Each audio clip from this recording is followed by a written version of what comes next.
As it was recently my birthday, I decided to treat myself by upgrading my Fightstick. Now, already, I may have lost some of you. Some of you might not actually know what a Fightstick is, which is understandable because I would imagine for a lot of you, Injustice 2 is probably your first fighting game. If you're not aware, a Fightstick is basically a controller that attempts to simulate the arcade experience. I would imagine most of us have been to an arcade or have seen an arcade. That's all the Fightstick is. It's just basically an arcade cabinet, but on a box that you can portably carry and is effectively a controller. Now that you know what a Fightstick is, and if you didn't know before, you may have the question of why the Injustice 2 pro players or Mortal Kombat pro players not use a Fightstick. I assume that's your question because that was the exact same question I had when I first got into fighting games. I noticed almost every person in every other fighting game used a Fightstick, and it was always curious to me that no one in a NetherRealm game did. I've had my own Fightstick for about a year now. I've hardly used it because I mostly play Injustice 2, but during the time I have used it, it's felt really good. The buttons feel more impactful, the stick certainly helps with specific types of inputs, and everything I just said was true. The reason why this is true is because fighting games that are made in Japan, things like all the Capcom games, Arc System Work games, they're made with arcades in mind. In fact, a lot of them are actually ports directly from the arcade. However, the reason this isn't true for NetherRealm games is because of a few different systems that are in them, starting off with the meter burn system. This was obviously designed for controller. It's a really good function for controllers. The meter burn function makes a ton of sense. You just do the exact same input that you normally would do, but instead you hit the right trigger, or R2 if you're on PlayStation. It's a really cool way of upgrading the move, and it's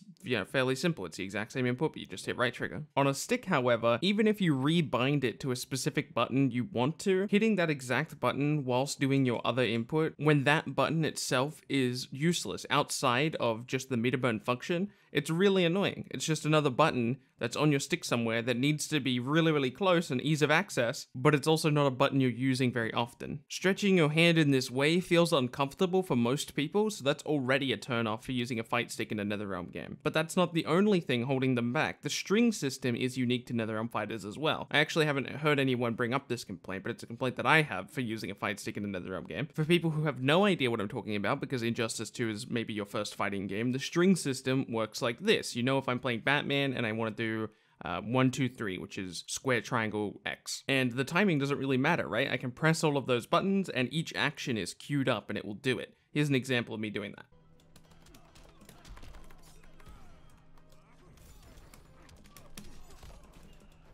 In a game like BlazBlue or Street Fighter, you actually have to wait for each of those individual animations to end before you're able to press the button. Injustice 2 won't even let you do that because of the way the string system works. Here's an example of me doing that in BlazBlue.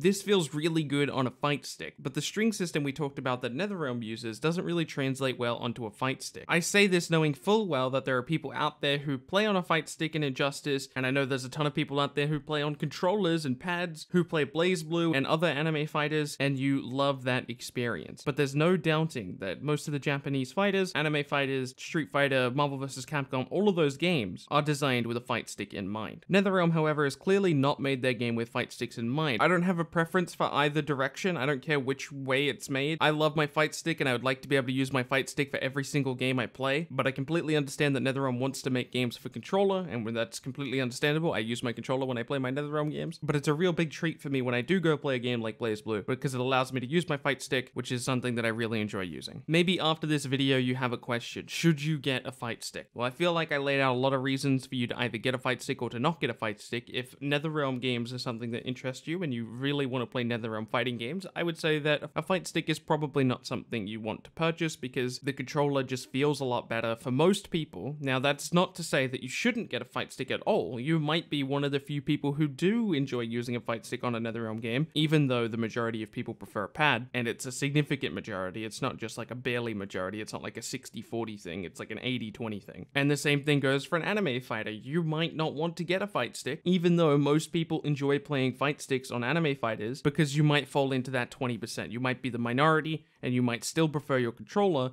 on your anime fighter. At the end of the day, I'd say it's worth trying a fight stick regardless of which platform when you're on, regardless if you're interested in NetherRealm games, whether you're interested in anime games, it's probably worth trying a fight stick, but I would argue less so in a NetherRealm game because it's more likely that you'll end up sticking with the controller. Regardless, I would say that if you have a friend with a fight stick, try and use his, and there's plenty of cheap alternatives out there for a fight stick if you want to try one. I won't be bothered going into those into this video, but thank you guys so much for watching this video. My name has been Bilbzy, and I will see you in tomorrow's video.